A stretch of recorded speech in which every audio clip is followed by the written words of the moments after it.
Hello and welcome back to my channel. I'm Jess Cannell, and if you are new, then welcome. I hope to earn your subscription today. We are back with Vintage Variety Hour. I have missed these. I kind of set them aside to get through Melania, and then we had our JFK week. And if you missed that and you are at all interested in the JFK assassination, I did that in honor of the 61st anniversary. And every day we went through a selection from William Manchester's book, The Death of a President. And I'm telling y'all, it was fascinating. I heard so many details that I had never heard before. He, at the request of Jackie Kennedy, collected over 1,000 interviews. He had 41 notebooks full of information that he collated into a book. And this Look magazine was the serialized version of parts of that book, and it was fascinating. So if you missed that, I just want to plug it that you may want to go back, because those are Vintage magazine articles that were written 3 years, I believe, or 4 years after the death of the president. So we are going to get into some amazing articles today.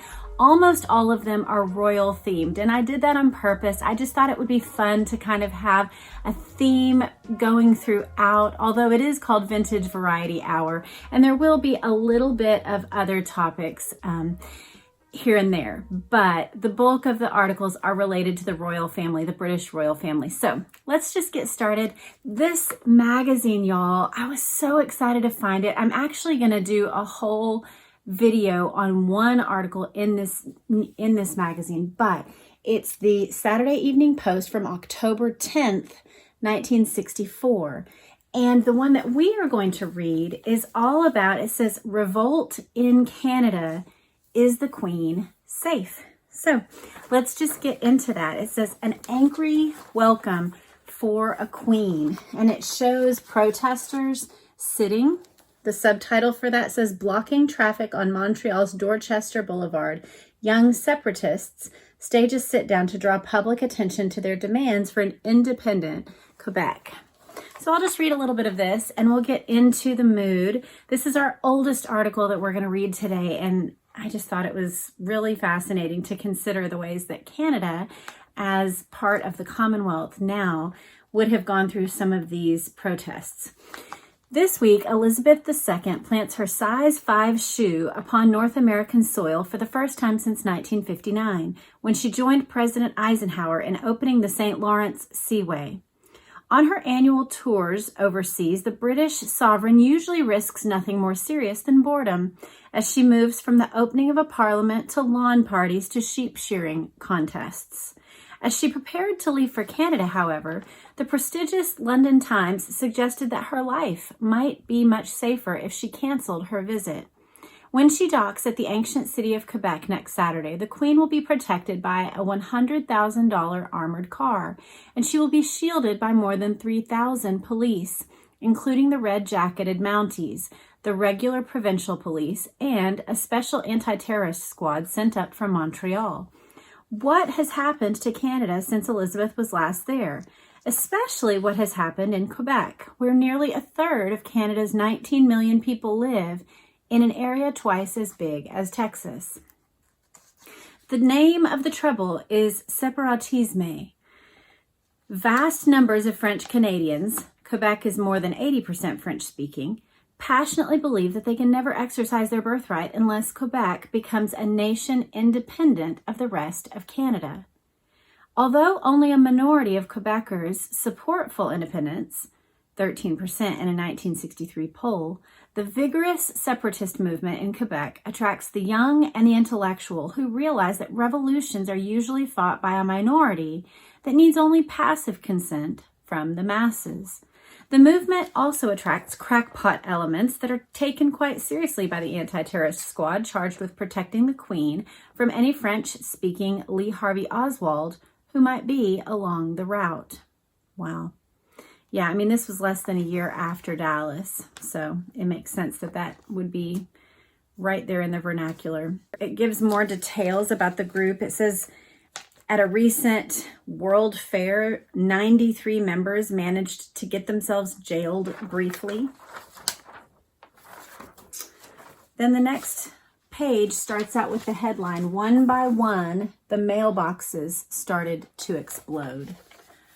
Bourgault has been beating the tom-toms for a big rally in Quebec City Centre du Rocher on Friday evening, where he will announce his plans for the next day's demonstration against the Queen, if the police permit one. As the Queen's arrival neared, they printed out 100,000 handbills that said, "The Queen of England will come to Quebec at our expense." At our expense is in all caps.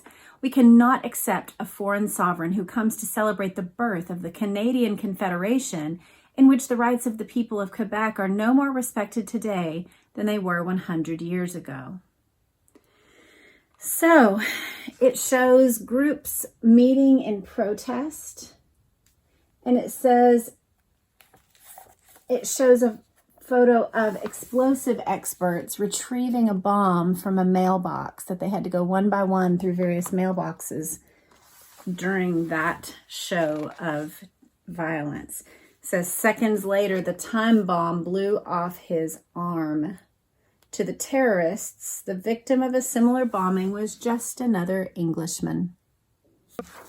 And then it actually explores the question, is merger with US inevitable? So it's asking if Canada would one day merge with the US. That's an interesting question in light of all this. Well, that's the bulk of what we get. I'm not going to read all 4 pages of the article, but I think it's really interesting to consider the ways that the Commonwealth, the British Commonwealth, has needed to navigate the people and honor country's independence, and yet also be willing to remain as that titular head, the ceremonial head of the nation. And, you know, even last month, I believe Australia went through that same debate. And, you know, there's monarchists and then Republicans. And so it's just interesting to see the ways that that continues to happen in Commonwealth countries. And I suppose will until they all, until they all either go away or there's some new version of the Commonwealth that emerges. The next thing we're going to read, since we're reading today, I don't know if I mentioned it, but we're reading in order of date of the publications. And so we are coming back to a book that I'm so pleased that y'all have enjoyed. It's called Forgive My Grief by Penn Jones Jr. And one of you said that you went to eBay to look for it and realized that it is a very expensive volume to get. And it is. Actually, when my channel first started going and Ask Not was a very popular series, I bought myself this as a treat. It was something, I don't know if I mentioned it to you all, but it was published by the owner of the newspaper in the town where I grew up in Texas, by the Midlothian Mirror. And Penn Jones was its owner and editor during the time, even when I was a child, he still owned the paper. I did not realize the connection at all until I started getting more into JFK research, but it made it really precious to me to find this volume, and I actually also have volume 2, but we're just going to read the next article, and this one concerns Dorothy Kilgallen. It's Article 3, and it's titled, Was It a Mickey? This was the editorial in the Midlothian Mirror on November 25th, 1965. So he was, just to give you some context, he was one of the early true reporter researchers who looked into and tried to dig up as many witnesses to the Kennedy assassination or related parties as he could. And so he collected that information for decades and was kind of a resource for people around the world, actually. But this one was about Dorothy Kilgallen. I have a concern for the strange things happening in America in recent months. With the passing of the 2nd anniversary of the murder of the President Kennedy, we take note of some of the strange things which continue to plague those around the principals. Miss Dorothy Kilgallen joins the growing list of persons who have died after a private interview with one of the 2 members of the Jack Ruby George Senator team. We have printed the strange deaths of Bill Hunter and Jim Cote after they had a private interview with George Senator and Ruby's attorney, Tom Howard. Hunter and Cody were murdered. Lawyer Tom Howard died under strange circumstances. We have told of the death of Hank Killam. Now, Miss Kilgallen dies under clouded circumstances. During the Ruby trial in Dallas, Judge Joe B. Brown granted Miss Kilgallen a privilege given no other newsman. She had 30 minutes alone in a room with Jack Ruby. Even the guards were outside the door. Miss Kilgallen told some of what went on during the interview in her columns, but was someone afraid she knew more?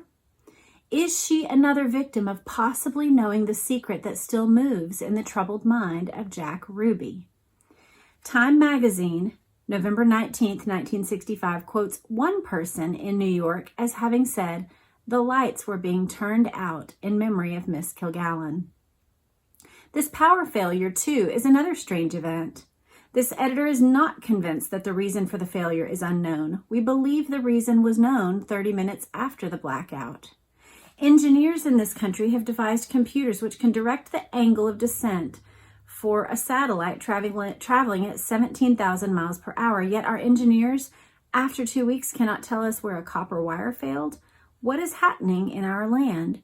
How many murders of persons connected in some way with the assassination principles can go unnoticed by our people?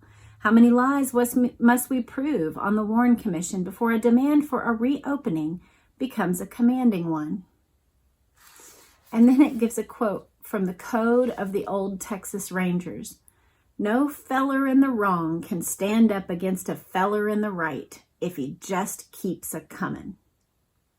No feller in the wrong can stand up against a feller in the right if he just keeps a-comin'. That's from the Code of the Old Texas Rangers.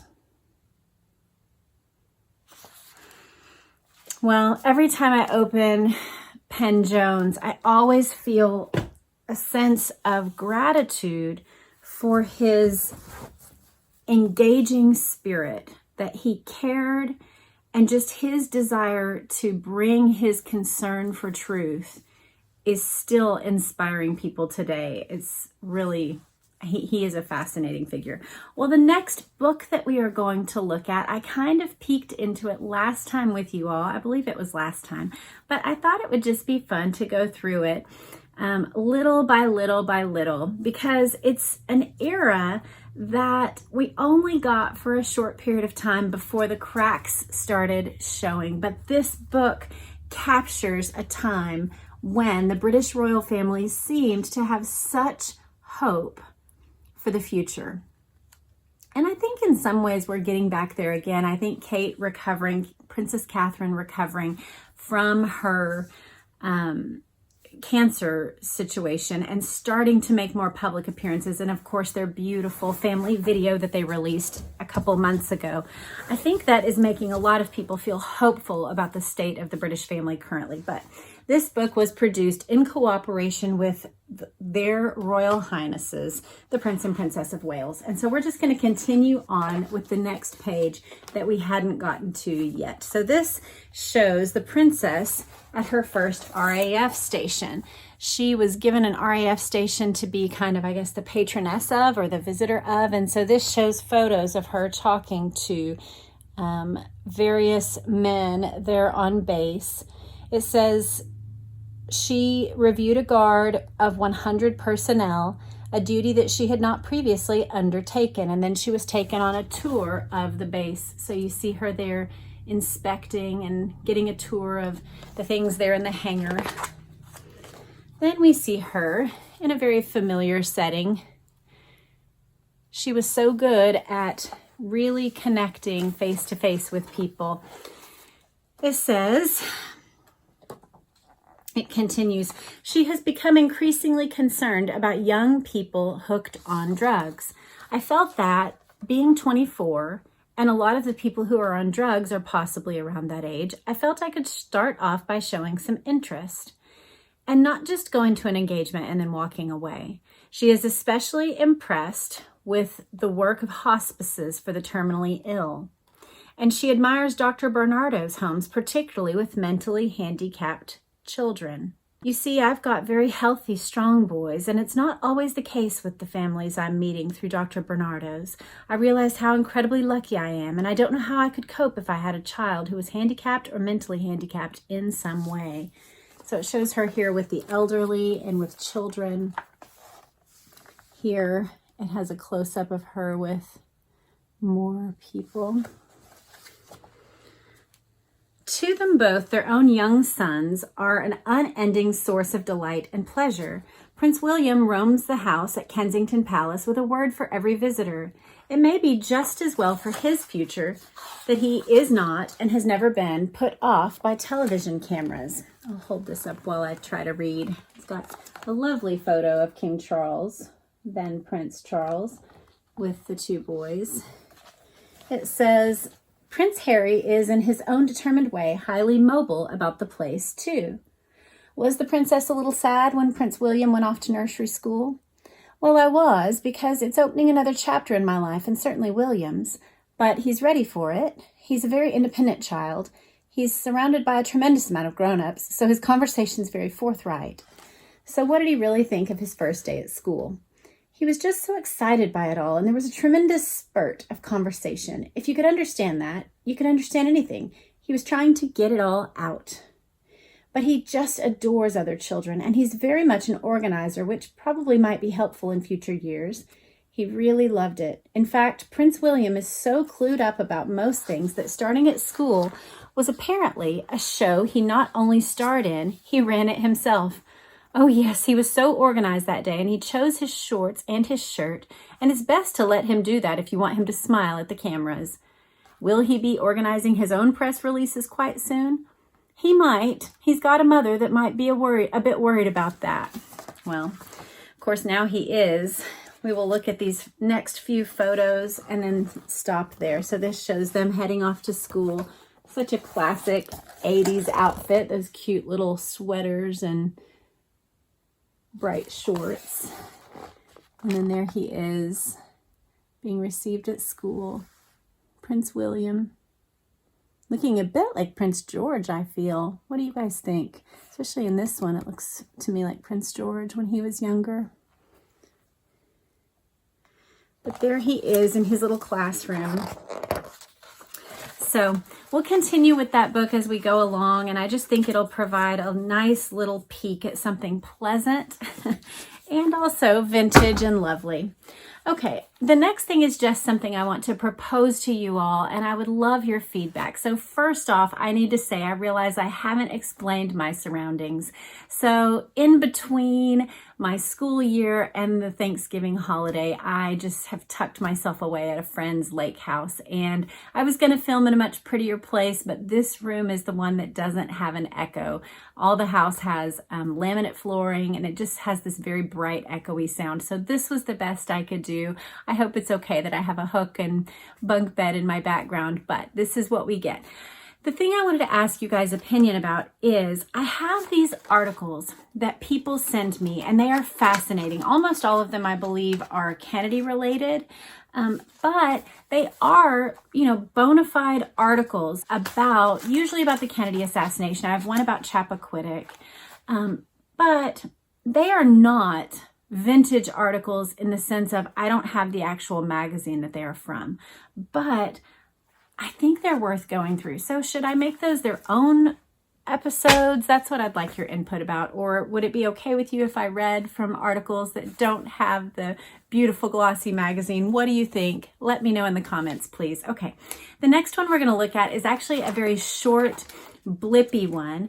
I was flipping through for other topics. You can see some of the people on this cover, and I'm sure we'll get to it at some point, but we are going to look at this article having to do with Princess Di.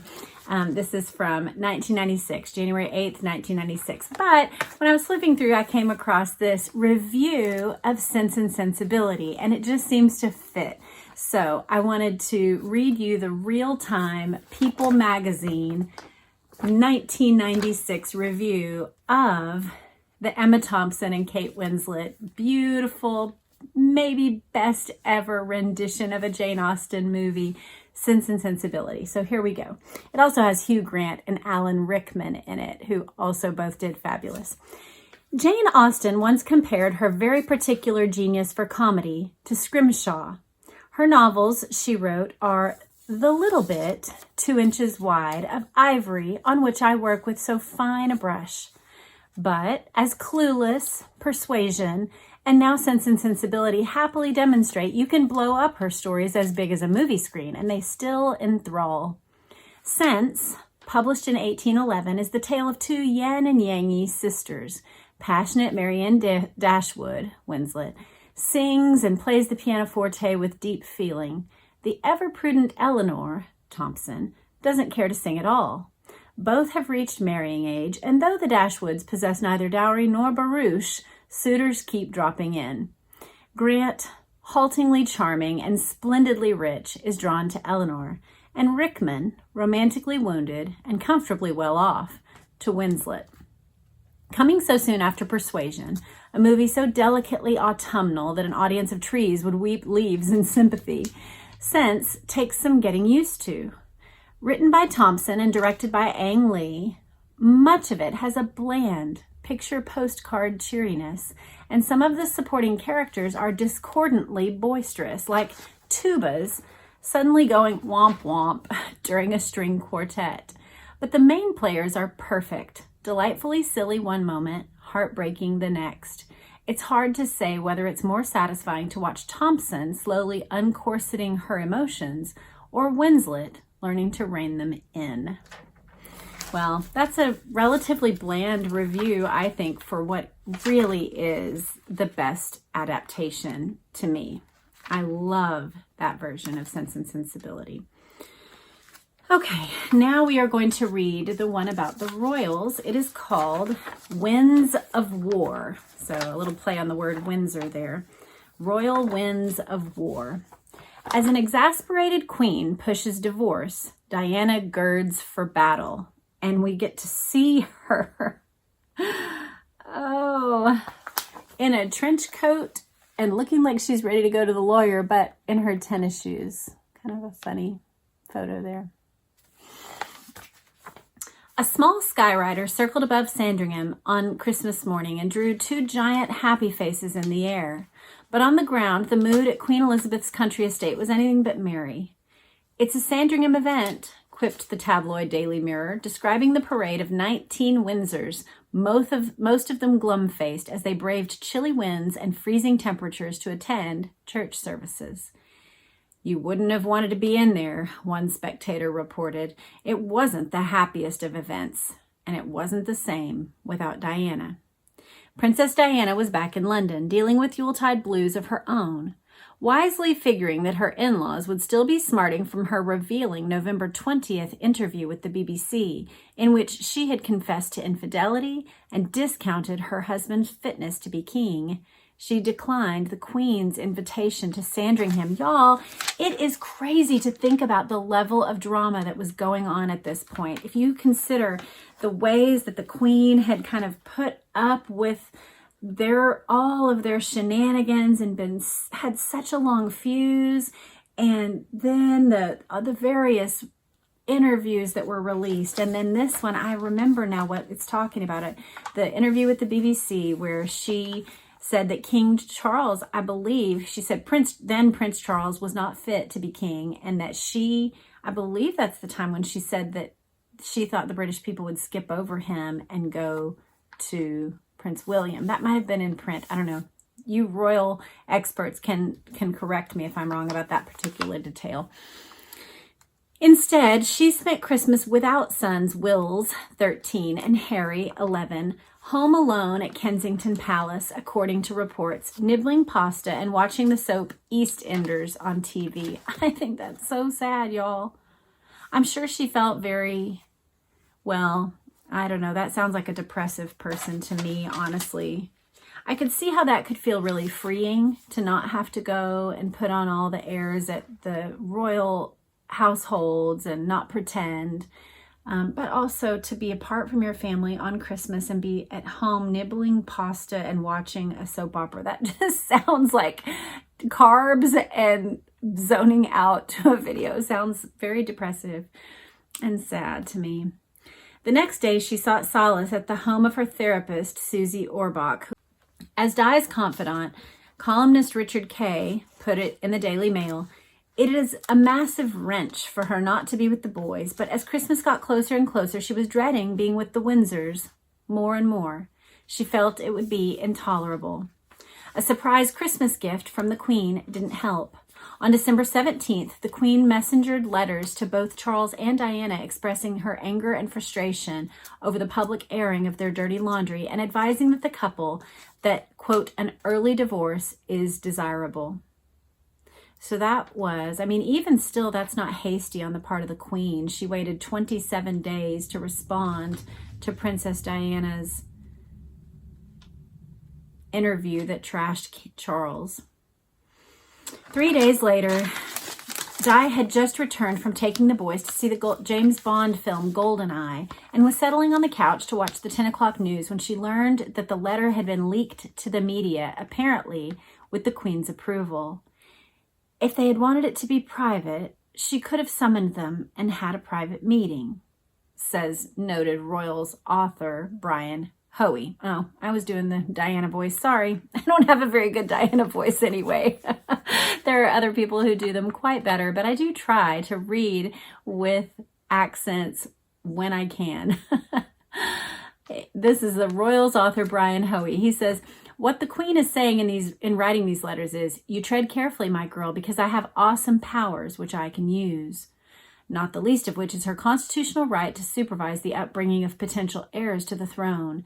Di is said to have been warned that the Queen is prepared to take Princes Wills and Harry into her own custody. Although such drastic action seems unlikely, the threat may have been aimed at showing Diana that this is a battle she cannot win. And the Queen is certainly willing to strip Diana of her title and royal duties. Quote, oh, I know this name. Unless Di cooperates, they will blank her out in every way, shape, and form, says Lady Colin Campbell, author of Diana in Private. As the mother of the next but one king, she has to be treated with sufficient respect to not tarnish the crown, but that is all. So she needed to at least compose herself with enough dignity to not tarnish the crown. We are given the Christmas card photo from Prince Charles that showed William and Harry and Prince Charles there. It says Charles seconded the Queen's suggestion of a prompt divorce. Most Britons seemed to applaud the Queen's push for a divorce. There's almost a national sigh of relief that the end may be in sight, wrote one columnist. But Prince Charles was probably the most grateful of all. On TV, Diana said she didn't want a divorce, so a request for one from Charles would have cast her yet again as his victim. The Queen did him a favor, says Hoey. He can say now he didn't press for a divorce, but was obeying the orders of the Queen. I can see that. Although custody of the boys seems likely to remain as it has throughout the Wales' separation, with Charles and Diana splitting the boys' vacation time 50-50, details, including Diana's financial settlement, her title, where she will live, and what royal perks she may keep, all have yet to be hammered out. Despite rumors of a lump sum payout of up to $32 million, most insiders believe Diana is more likely to receive a yearly stipend of around $1 million, about a third of the prince's annual net income from the Duchy of Cornwall. I very much doubt there's going to be a huge lump sum, says Hoey. The royal family doesn't hand over money like that. They will dole it out in parcels to keep her in check. Also at issue will what will become of Di's vast jewelry collection, thought to be worth up to $32 million. Some of the pieces are royal heirlooms, valued up to $1.2 million, which Diana may be asked to return, along with jewelry presented to her as state gifts. Diana's attorney, Lord Michon 80, whose clients have included the late newspaper publisher Robert Maxwell. Y'all, that's Ghislaine Maxwell's dad. Anyway, they shared an attorney. was out of the country when the Queen's letter arrived and did not immediately comment on it. If Diana agrees to settlement, a divorce could be in the works by the end of the month. If she doesn't, by law, Charles will have to wait until 1997, 5 years after their separation, for a divorce without her consent. For Di, says Campbell, that's a negotiating tool. There is speculation the princess, who flew to the Caribbean December 27th, may simply ignore the Queen's letter for now in the hope of putting pressure on the palace for a better settlement.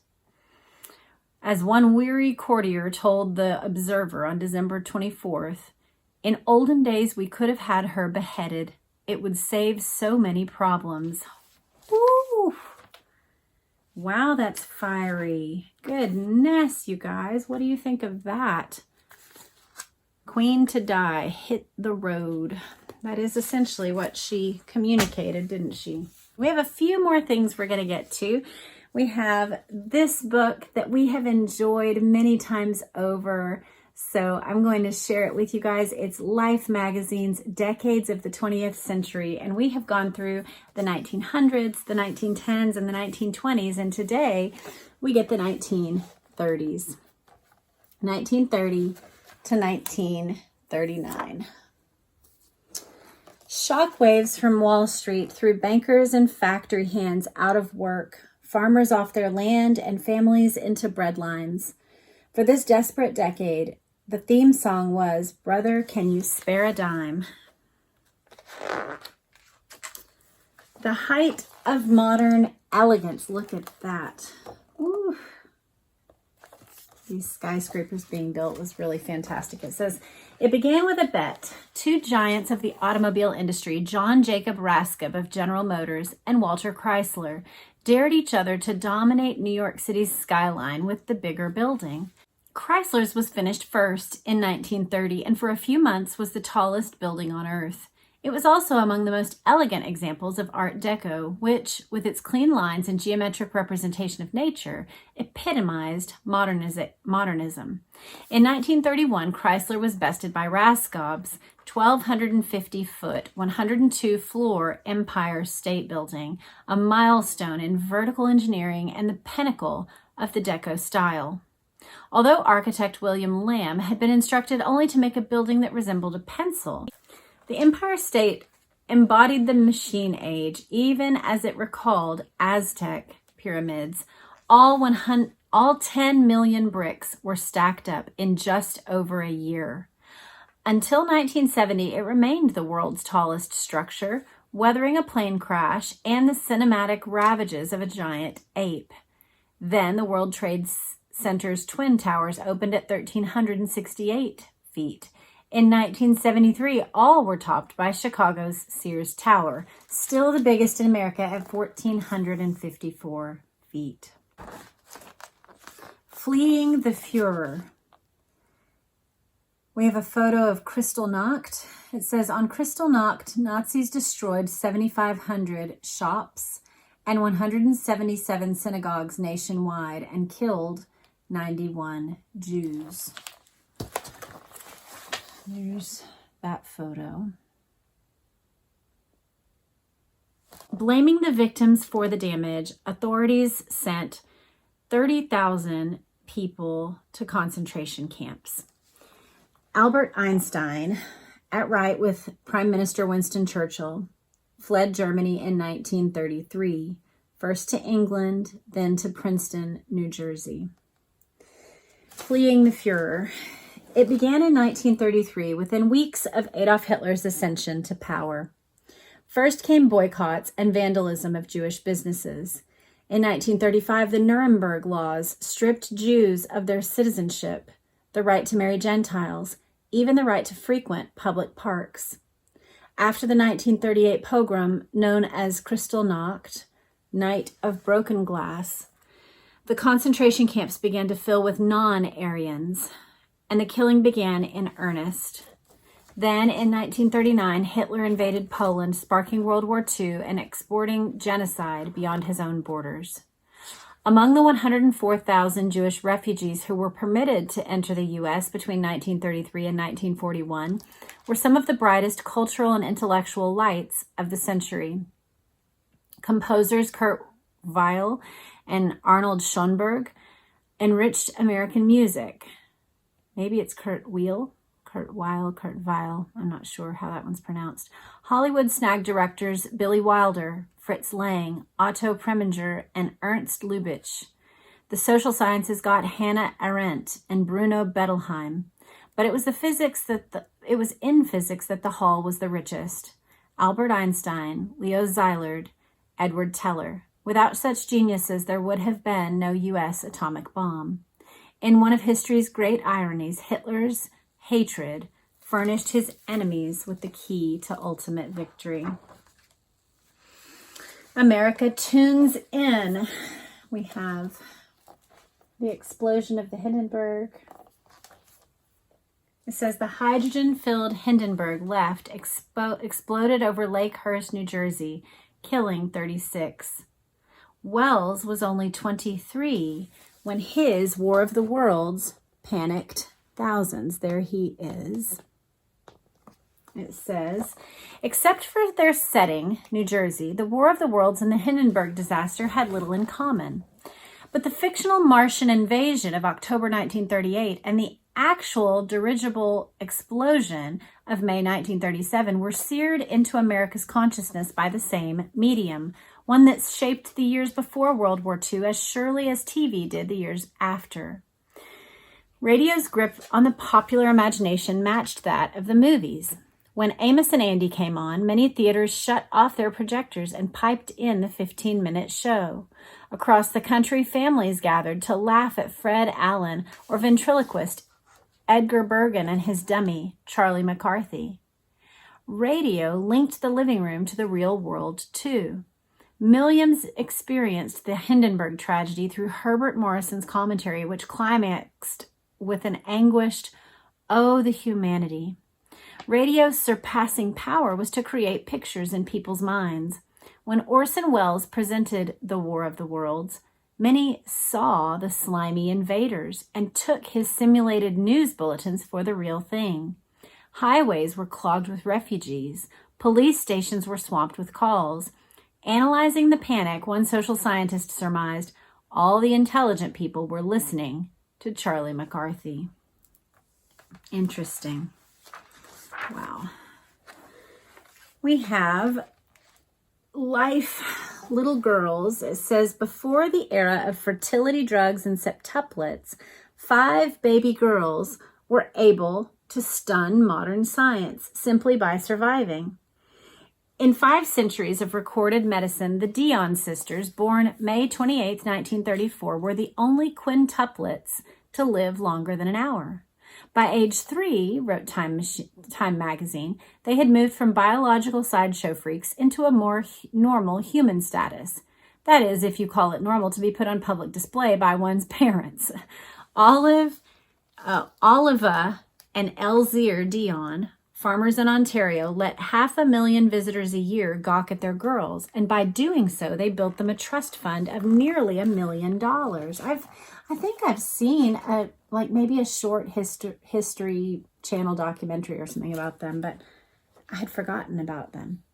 While the Dion's 7 other children went unnoticed, my goodness, the Quins were a media magnet. At age 6, they were featured in a magazine whose medium, photography, offered a new way to see the world, whether wars or everyday life or multiple births. Life, the weekly magazine that had debuted on November 23, 1936, had 235,000 subscribers before the first issue even hit the stands. Its runaway success caused one harried executive to grouse that having Life isn't like having a baby. It's like having quintuplets. Wow. Interesting. A master athlete takes on the master race. So we have Jesse Owens. I actually saw a beautiful picture just this morning of his mother listening to the radio while she awaited news of this exact moment. I just happened to see that on Twitter. It was a lovely photo where she was leaned in and just tuned in completely, just like we just read about, to her radio. A master athlete takes on the master race. Adolf Hitler had boasted that the 1936 Berlin Olympics would prove the superiority of the Nordic master race and the inferiority of all the others. The only hitch turned out to be the U.S. team, which included 10 African-American athletes. Nazi propaganda minister Joseph Goebbels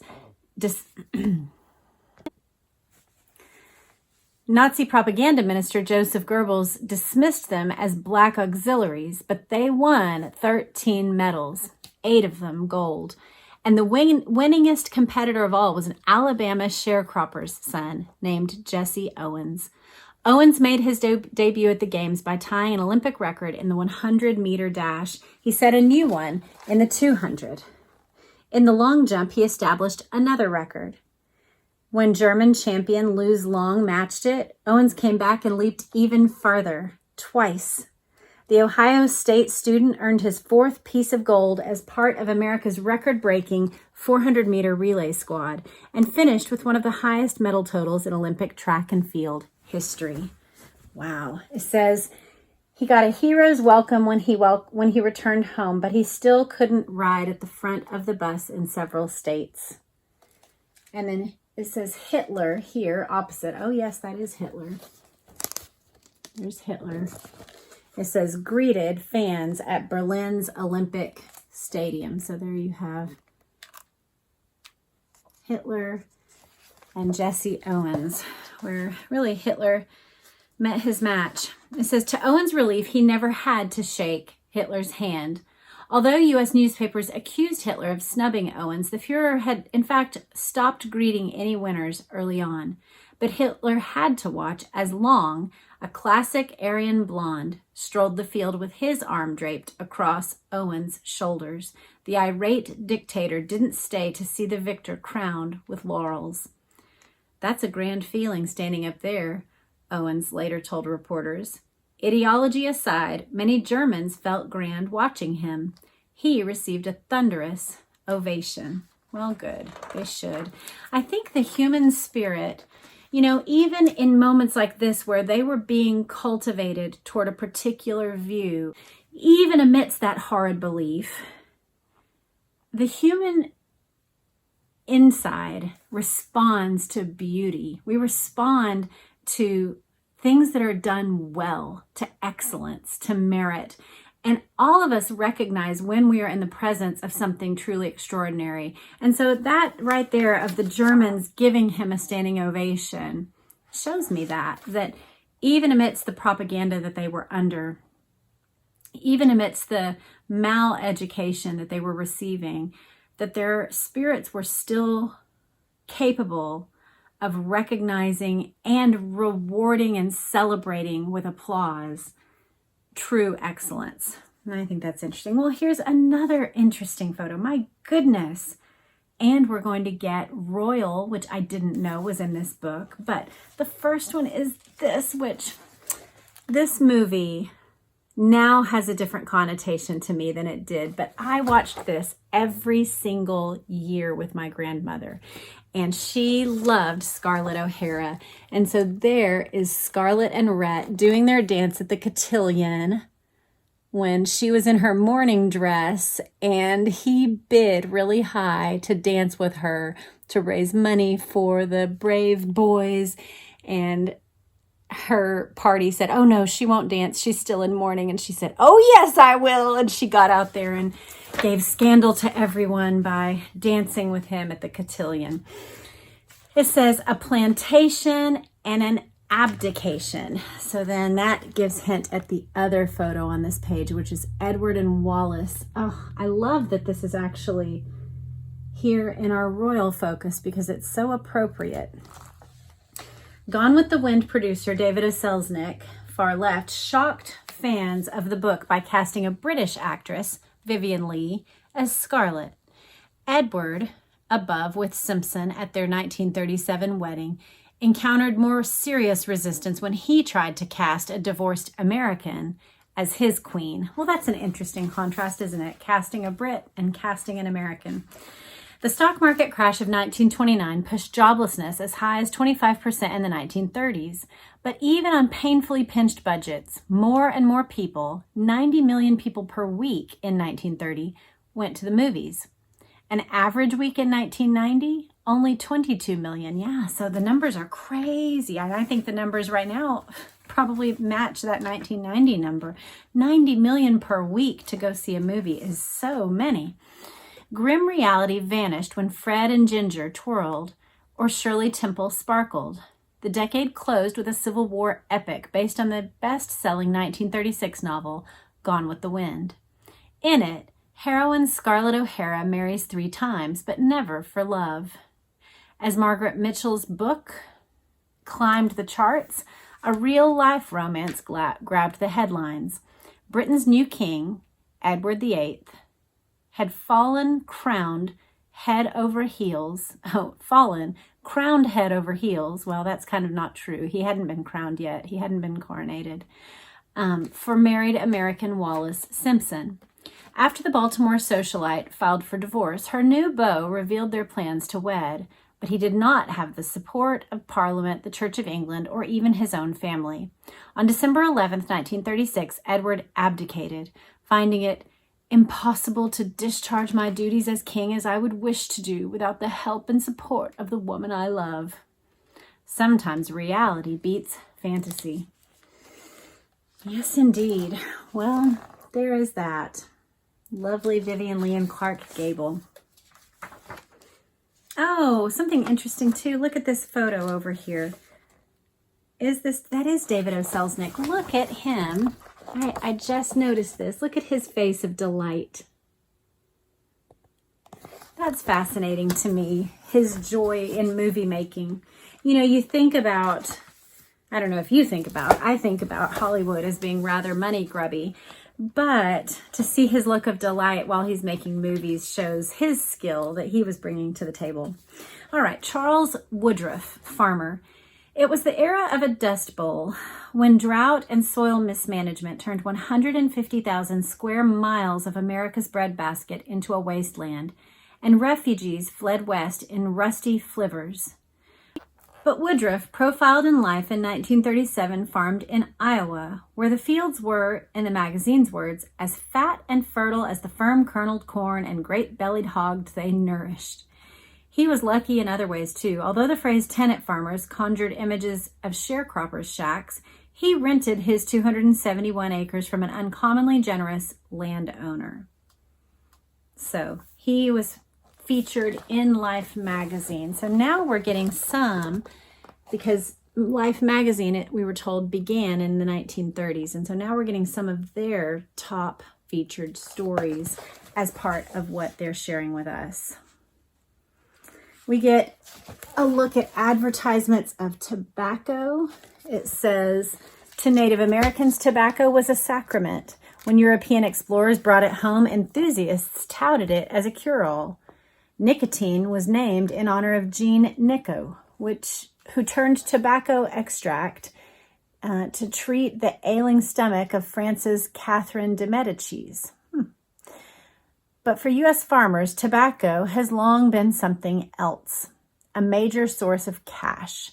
The golden age began at the turn of the century when machine-rolled cigarettes debuted.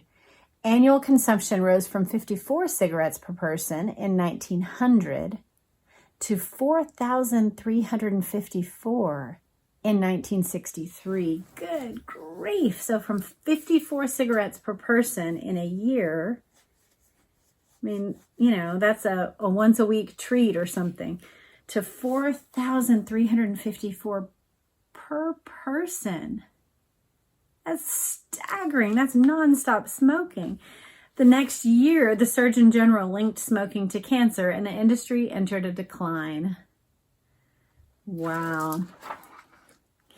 We get some quotes. This one's from FDR, his first inaugural address in 1933. This great nation will endure as it has endured, will revive, and will prosper. So first of all, let me assert my firm belief that the only thing we have to fear is fear itself. nameless, unreasoning, unjustified terror which paralyzes needed efforts to convert retreat into advance. All right, well, that gets us through the 1930s. I hope you enjoyed that. That had such interesting and diverse topics for us. Okay, we are going to have a quick look at Princess Catherine back when she was just Kate. Royal mom, it says 2 under 3. It's kind of interesting. We have the earlier picture of Diana at almost this exact same stage of life, and now we have Princess Kate.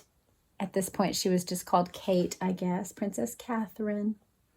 It says, Kate revels in motherhood as she works out what it means to be a modern princess. So this was their holiday portrait in December 2015. It's really lovely. It was a month after her daughter Charlotte was born, and Princess Kate had turned into a monster. I don't know that that was the right way to talk about her even back then, Princess Kate. Maybe it was. My understanding, you guys can correct me if I'm wrong, is that until recently, the only way that she would have been styled would have been to be called Princess William. Is that right? But that now, after ascending to, he's the second in line, now she is rightly styled Princess Catherine of Wales. But at this point, she was the Duchess of Cambridge, I believe, right? Anyway, the occasion was a game of Let's Pretend with George, 22 months, in London's Holland Park, and she stomped her boots after the delighted toddler. She was play acting, just like all mums do, and he was running around loving it. He looked very happy, an onlooker said about the carefree duo. Just like any other mum. In some ways, yes. She'll get down in the grass with her boy. She'll pull out the camera when her kids are looking especially cute and post her pictures online. And clearly she loves her children fiercely. But of course, the former Kate Middleton is not just any mum. Streets were closed near St. Mary's Hospital each time she gave birth. Boutiques sell out of items she puts on her kids, and she can change the fortunes of the charities she chooses to support. And, not least, she is the wife and mother of the future kings of England. Barring tragedy or an unfathomable scandal, she will become Queen Catherine, the Queen Consort, and then, squint into the future when little George takes the throne, the Queen Mother. She's not living the life of a normal mom, notes Majesty magazine editor Ingrid Seward. Diana found it difficult enough, and that was 30 years ago. Yeah, so we have a gap there, just like we were talking about. We get a beautiful picture of George and Charlotte. Look how darling they are. So cute. Just as her mother-in-law had done when raising Princes Will and Harry, Kate, 34, is aiming for as much regular family time as possible. Yes, she has all the help she needs, but the family employs one nanny, not the battalion one might imagine. And she is certainly following the lead of Princess Diana, who broke generations of tradition by taking her sons out of the royal bubble for burgers and bus rides, to AIDS clinics and homeless shelters. I want them to have an understanding of people's emotions, their hopes and dreams, Diana once said. Here we have photos of Kate out with George, talking to him. Looks very serious. Good for her. Children need both deep, deep love and careful watching, and also to be guarded and to have someone they have to listen to. It's actually a blessing when someone bigger than you makes you do what's reasonable when you're this size, so that then when you're 20, you aren't still having ridiculous outbursts. Kate's parenting style is much informed by her own happy middle-class childhood in the genteel village of Bucklebury. I know that I was lucky, she said in a recent speech for her children's mental health charity Place to Be. My parents and teachers provided me with a wonderful and secure childhood where I always knew I was loved, valued, and listened to. Although it is impossible to duplicate her own upbringing while raising royal children, she and William, 33, do have the support of his family and their efforts at normalcy. Charles is adamant that he wants William to be able to enjoy family life because this is it. This is the only time they are going to be able to enjoy it, says Seward. Royal duties will take over. All right, we have Kate pushing the pram with little William little George trying to peek in. And beautiful Charlotte there in her pram, and then the family at church, of course, admiring the new baby, like any family, really. When William gives us up his civilian job as a pilot for East Anglian Air Ambulance to become a full-time royal, it won't be a normal family life 5 days a week, a family friend told People. They are enjoying their time in Norfolk while it lasts. Already, the future Queen Catherine's role in the Windsor family business is expanding. After a 4.5-month maternity leave, she filled her calendar with official appearances. She has taken on more responsibility and notably was seated near Queen Elizabeth at a recent state banquet. But for now, her kids outrank duty. While some have speculated that she and Will may want a third child, he seems content, saying that it is fantastic having a lovely little family. He proved himself a hands-on dad, but he gives all credit to the woman at the center of the swirl. Catherine has been doing an amazing job as a mother, and I'm very proud of her, he said. Kate snapped this photo of a confident, fashion-forward Prince George as he began his first day at a Montessori school in Norfolk. Well, good for them. I love the way that Princess Catherine, as she is now, took it upon herself to learn photography so that she could release the photos that she wished to of her children. Well, the article that I chose to finish us out with is actually from this past summer. So we can't really call it vintage, but at some point this will be a look at history in a very similar way to the other ones that we've read. Did Canada separate from the Commonwealth? No, but actually you guys can inform me. I don't know how those protests ended up going, whether or not there were reforms or alterations in the relationship between Canada and England. And then Diana and the stress of all of that during the 90s. And of course it resolved in a tragic way. So it's just interesting to see the way these things play out over time. But then here, and of course we got that look at Wallace and Edward too. We saw how that affected all sorts of things, including the fact that Queen Elizabeth wouldn't even have been queen had he not chosen Wallace. Well, in a similar way, this will one day be history that we look back on. But today it says, Harry and Charles, the real reason they're no longer speaking. For the first time, insiders open up about what has made a reconciliation between Prince Harry and King Charles impossible. Harry's calls go unanswered. So, very fascinating. It says, Prince Harry's inner circle speaks out about the royal desperation to protect his wife and kids and why his estrangement from his father has deepened. So we're given this photo of Prince Harry and Meghan, the Duchess of Sussex, and their children. When Prince Harry returned to the UK in May to celebrate the 10th anniversary of one of his proudest achievements, the Invictus Games, his father, King Charles, was notably absent from the ceremony at St. Paul's Cathedral. Just a few miles away, Charles was hosting a garden party at Buckingham Palace. I remember this. Everyone noted, on the one hand, of course, King Charles has a very rigid schedule, but on the other hand, of course, with his son being only a few miles away, if he wished to, the king can change his schedule at will. So it says something that he did not. It says, not only did the king, 75, skip the ceremony, but he also didn't see his youngest son during his visit. Initially, Harry's spokesperson cited the king's full schedule as the reason for their missed meeting, but sources close to Harry, 39, suggested a deeper issue. Harry wanted to discuss his ongoing battle for security, which he has been fighting for in court for more than 4 years, and believes Charles has the power to reinstate. Buckingham Palace will not comment on security provisions, but a palace source says the notion that Harry's security is in Charles's hands is wholly incorrect. The ongoing rift that first became public in 2020 when Harry and his wife Meghan, Duchess of Sussex, stepped back from their royal roles has been marked by blistering attacks and open wounds. I'll show you this photo here.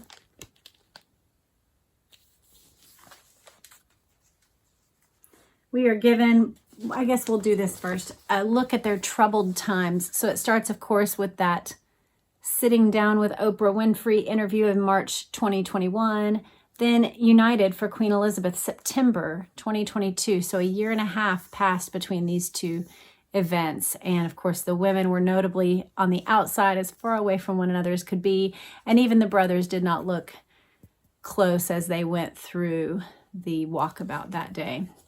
Then you had the release of Harry's memoir, Spare, in January 2023. So just a few months after that funeral.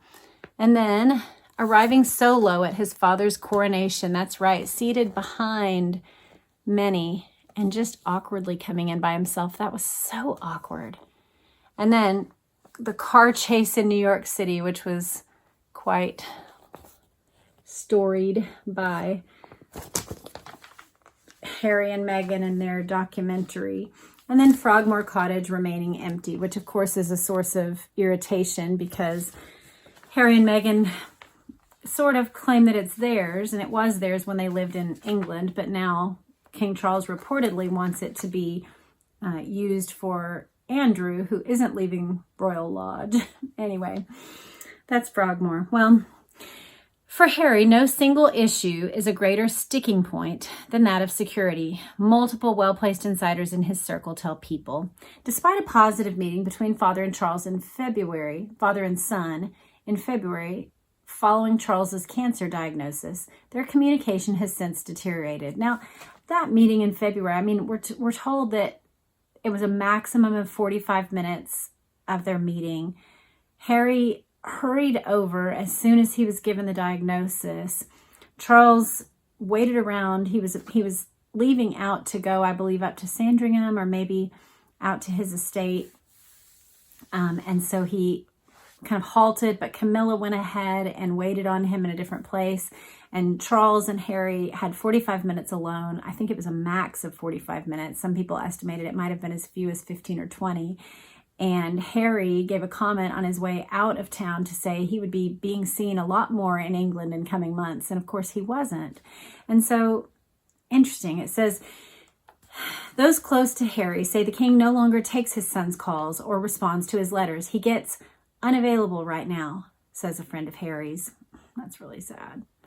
His calls go unanswered. He has tried to reach out about the king's health, but those calls go unanswered too. And I mean, here's the thing about this. I know y'all don't, normally we just read articles, but I can't help but give my opinion. When you have been such a thorn in the shoe of the royal family as Prince Harry has done in the last few years, and this timeline beautifully marks it out, amidst such tragedies, and something they didn't note in the middle of all this is, of course, the passing of Prince Philip, Queen Elizabeth's husband of 70 years. I think 70 years, maybe longer than that. Amidst all of this that the royal family has been going on, and then the cancer diagnoses, you have Harry just constantly grinding the axe. And, you know, I can just totally understand. My own husband has gone through cancer this last year. And during cancer, you just feel so maxed out.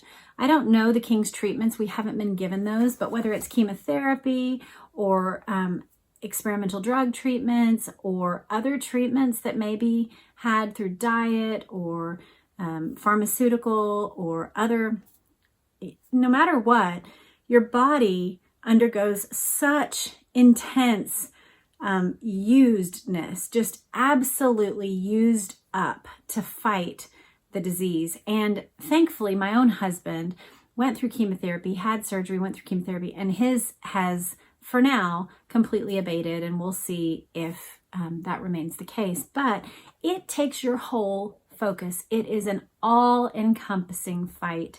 And to have your son be, you know, having done all these things, I would not be able to trust my son either. And of course you would love your son, and yet I totally get this of just not entertaining when you don't even know, is it going to end up in their new Netflix special? Is it going to be leaked to the press? Is it going to be, I mean, even this, honestly, People Magazine, I believe, is considered to be one that has a close insider view to Meghan, Duchess of Sussex's camp. And so, you know, I don't even know the angle of this, but the point being, Yes, it's difficult to be a son and wish for that information, but it's also difficult to be a father and to have your son betray you in such public and irremediable ways, in such a way that tears down the very foundation of everything you've worked for your whole life. That I can understand his reluctance to accept those calls. What do you guys think? It says, Harry is determined to protect his own family at all cost.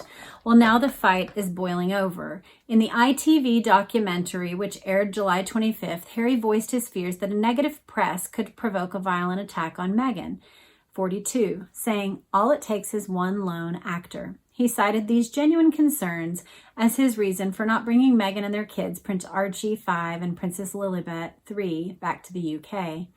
Harry has also taken his battle to the courts. Exactly what is stopping Harry from securing the protection he seeks is a matter of bitter contention.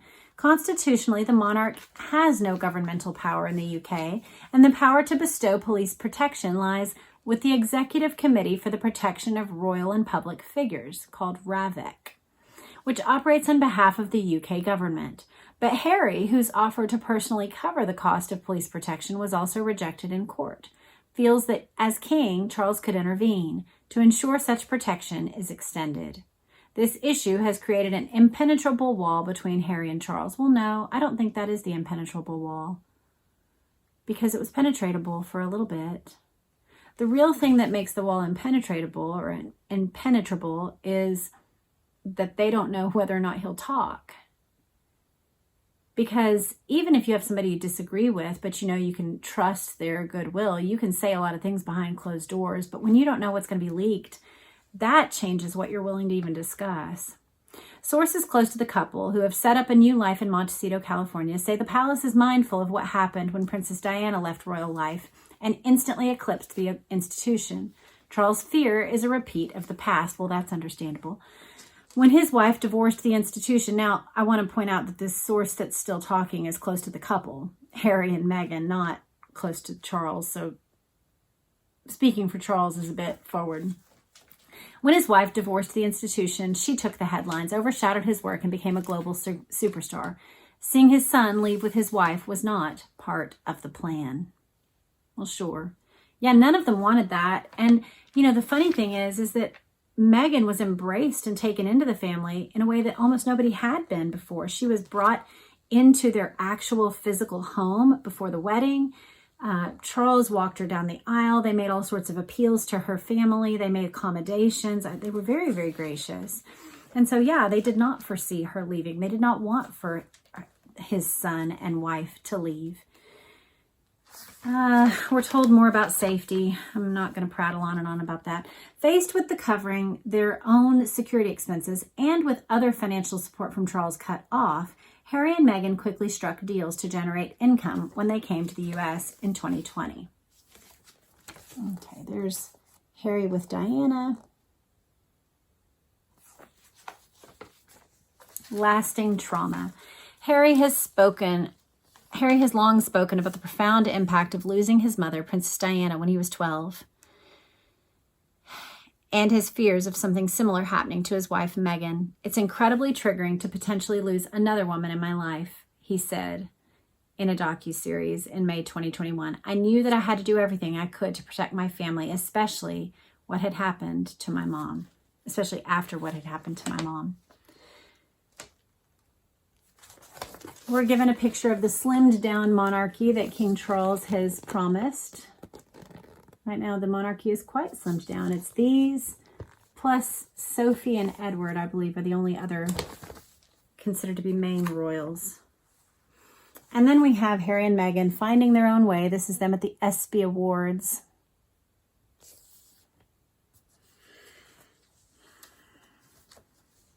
Well, the final thing says, with both sides firmly entrenched and Harry's brother, Prince William, 42, seemingly aligned with his father, any hope for reconciliation appears distant at best. Some close to the palace suggest that Harry's memoir and public interviews have compromised the family's trust in him. Others close to Harry counter that if he had proper security, he wouldn't need to speak publicly in order to help pay for it. If the matter of security is resolved, says the Harry friend, it's swords down. Indeed, nothing would give Harry more happiness than being able to rekindle his bond with his father. At the end of the day, adds the friend, you can't undo bloodlines. He's not asking his dad for a nicer house or nicer cars. He's asking because of the reality of the situation. He is at risk. So that's what we're given about Prince Harry and the King, the reason they are no longer speaking. What do you think about that article and about the others that we've discussed? I think this has been a really nice little royal vintage variety hour. What do you think? I hope you enjoyed it. Let me know in the comments what stands out to you about the various articles we read, and I will look forward to our next time reading together. For now, what I foresee for the next week or so is to go between the Mansfield Park readings and some of these vintage variety hours. And I hope that suits you just fine. On the other side of it, we will pick up a new book and we will keep going with Chappaquiddick on Sundays. So we'll see you guys for those. I hope you have a great day. Take care. Bye.